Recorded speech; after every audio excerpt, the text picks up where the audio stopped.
43 लोग मुसलमानों की फौज से लड़ने के लिए खड़े हुए और कहते हैं कि 10 लाख के करीब की फौज थी, जिसमें 22 हिंदू राजा मुसलमानों की मदद करने आए थे।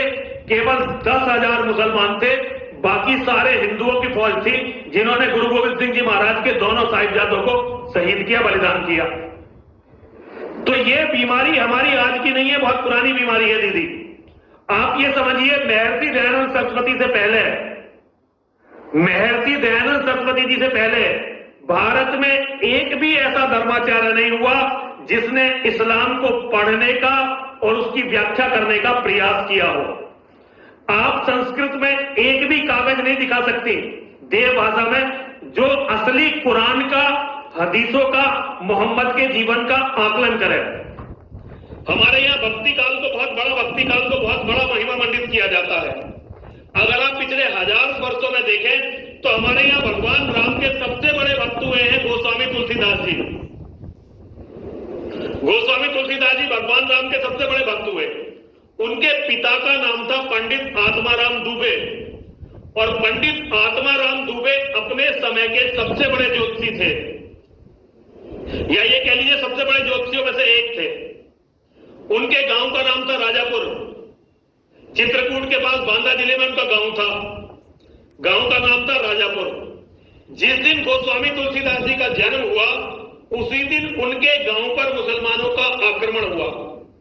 मुसलमानों ने उनके पिता की हत्या की और उनके गांव में जितने भी लोग थे मार दिए, और उनके गांव की जितनी भी औरतें थी उनके साथ बहुत ही अमानवीय व्यवहार किया।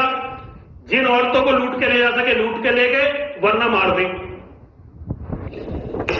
सिकंदर लोदी से लेके ये जहांगीर तक, ये सारे बादशाहों के राज में वो जीवित रहे। 126 साल की उनकी उम्र थी, 123 या 126, मैं पूरे भूल गया क्योंकि बहुत दिन पहले की बात है जब मैंने ये पढ़ा था।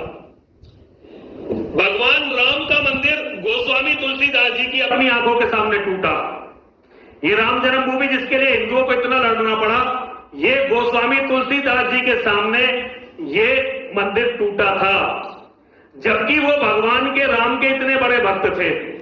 न अपने माता पिता पर हुए अत्याचारों के बारे में उन्होंने कुछ लिखा,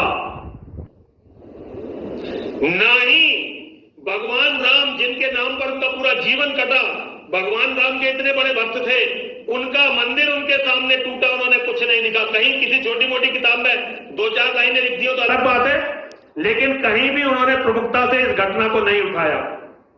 एक भी हमारे किसी जगत गुरु शंकराचार्य ने इस घटना को नहीं उठाया। एक भी हमारे किसी तरह के जगत गुरु मठ मठाधीश ने इनके बारे में नहीं बोला। कुछ साधु लड़े हैं, ऐसी बात नहीं है।